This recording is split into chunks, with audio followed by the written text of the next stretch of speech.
Arrelucé inicia su texto presentando su preocupación sobre los niveles de violencia que se ejercen contra las mujeres en la actualidad. Lo hace presentando algunos datos del MINC y se pregunta cómo fue esta violencia de género en el periodo colonial, cuando no se tenían cifras claras ni órganos específicos que lidiaran con lo que ahora definimos como violencia de género. A partir de ello, ella presenta el término de sedicia, que era el medio por el que las mujeres denunciaban violencia en la etapa colonial. Esto es interesante dado que no era una queja plenamente contra la violencia a la que se veían sometidas, sino contra el exceso de esta, o sea, el exceso de castigo.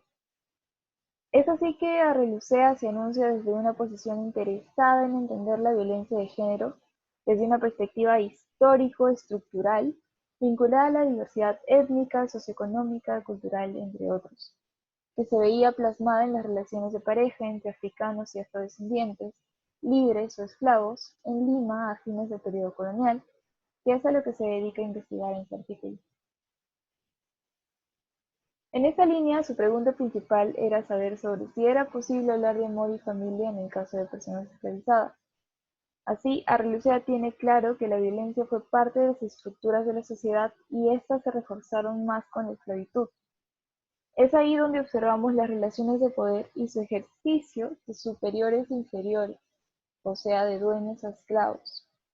En primera instancia observamos un sistema en el cual se esperaba que el superior eduque a sus inferiores, y se entiende como sistema de género cuando en esa interacción las mujeres eran más vulnerables a sufrir violencia, lo que resulta en patrones de comportamientos específicos, muchos de ellos de defensa. Pero, ¿qué es lo que entendemos como sistemas de género? Según Anderson, un sistema de sexo-género es el conjunto de disposiciones por el que una sociedad transforma la sexualidad biológica en productos de la actividad humana transformada. En otras palabras, son los arreglos sociales que se producen y mantienen determinadas convenciones sexuales que describen conductas y las formas como se espera que las mujeres actúen y desenvuelvan en determinados contextos. En esta línea, los sistemas de género se apoyan en una vasta cantidad de reglas que implican prohibiciones y constituyen obligaciones. Pueden ser de conducta, de moralidad, de jerarquía, y estas constantemente se reproducen en nuevas reglas, intercambios y enmendación de las reglas existentes. Cabe señalar que estas pueden ser formales e informales. Arrelucea analiza varios casos de denuncias de violencia durante la etapa colonial, además que nos detalla algunas prácticas informales que se utilizaban para sacarle provecho o algún tipo de beneficios a arreglos o normas formales, como es con el caso del matrimonio.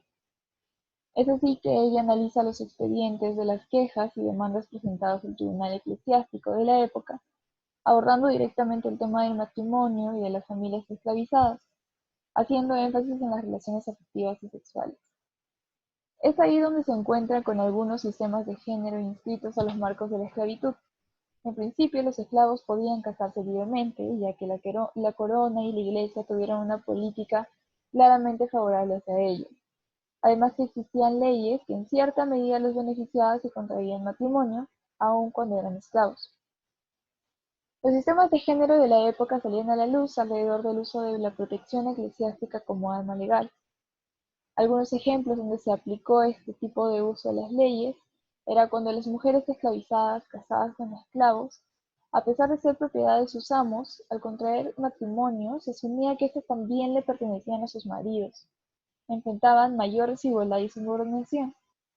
Es así que muchas de ellas se presentaban al tribunal eclesiástico con la intención de revocar sus matrimonios a partir de la sedicia conyugal, demandando que eran sobrecastigadas y maltratadas sin justificación por sus propios esposos. También era normal que los hombres se apropiaran del dinero de sus esposas, dejándoles sin nada y gastándolo como se les diera la gana, incluso en otras mujeres. Además, muchas esclavas mantenían relaciones con sus propietarios. Algunas pudieron mantener una buena vida, mientras otras fueron sometidas a relaciones violentas. En esa línea, la mayoría buscaba sacar algún provecho a pesar del abuso de sus propietarios. Y en todos estos casos podemos ver cómo las mujeres acudían a los tribunales para poder usar la sevicia en su favor, y no solo contra sus esposos, sino también contra sus amos. Cada una de estas experiencias nos brinda una mirada sobre cómo funcionaba el mundo de la época para las mujeres esclavas, nos muestra situaciones y pautas de comportamiento implícitas de la vida de cada una de ellas. Sobre todo, aquí se lucen los sistemas de roles, que son el reflejo de la subordinación histórica de las mujeres y la herencia de asociaciones valóricas y patrones de jerarquía. Y esto muy vinculado al sistema de intercambios, que en base a las formas como se utilizó y denunció el matrimonio, implicaban términos de intercambio desiguales entre géneros, que fueron forzados y coaccionados, en los cuales las mujeres eran las más perjudicadas.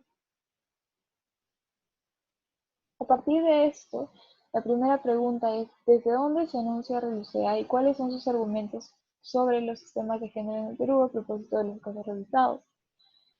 En principio, como ya mencioné, considero que ReLuCea se enuncia desde una posición interesada en entender la violencia de género desde una perspectiva histórico-estructural vinculada a la diversidad étnica, socioeconómica, cultural, entre otros, que se veía plasmada en las relaciones de pareja entre africanos y afrodescendientes.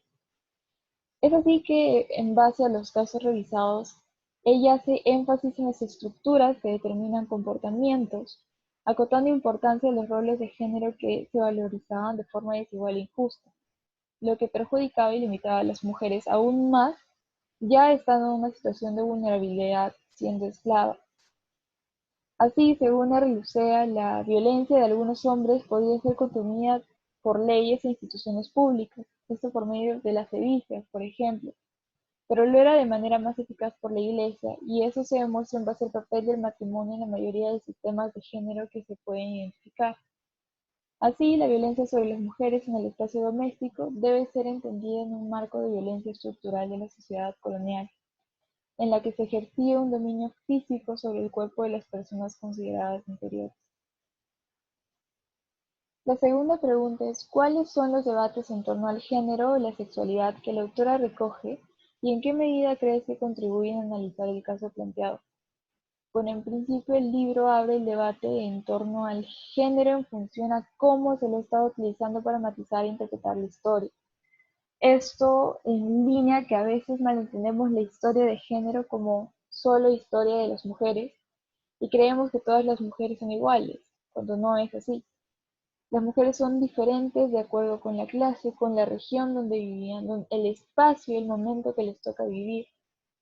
Además, nos permite conocer una perspectiva que sale de la completa victimización de las esclavas, que es lo más común, y nos brinda una mirada en la que ellas son agentes de su propio futuro y encuentran estrategias para enfrentar la esclavitud. Estrategias que les permiten negociar, utilizar los estereotipos que se habían quedado sobre sus cuerpos, sobre su sexualidad, con la intención de avanzar a pesar de las adversidades, con la intención de erosionar las desigualdades presentes en sus vidas cotidianas. La tercera pregunta es, ¿qué reflexiones le deja el estudio revisado y cuál es su aporte en la comprensión de la realidad social y los problemas sociales relevantes a la actualidad? Bueno, una primera reflexión es la necesidad de que se reescriba la historia, ya que son muchos los discursos históricos que nos muestran una perspectiva más que nada masculina. Sin embargo, es necesario que se aborde el análisis desde distintos frentes, desde la diversidad. Es necesario seguirle incluyéndonos, repensando la historia desde dentro y teniendo la sensibilidad necesaria para hacerlo. En esta línea, lo que quiso analizar a ReLuCea es la forma como se construyen las imágenes estereotipadas, específicamente sobre la mujer negra, y conocer el proceso histórico que consolidó esas imágenes. Además, trata de conocer los sistemas y estructuras en los que las personas asumían que los mayores y más notables debían ejercer micropoderes que les dieran el privilegio de ordenar y golpear. Esto es necesario para reflexionar sobre cuánto se ha cambiado en la actualidad y continuar aboliendo sistemas de violencia. Es importante también fomentar más estudios como este, que analicen las jerarquías, que definían el dominio físico sobre el cuerpo de las personas consideradas inferiores, que agregue las diferencias de género y dé cuenta de las diferencias y vulnerabilidades particulares de cada sector en específico. Bueno, eso sería todo por la lectura. Muchas gracias.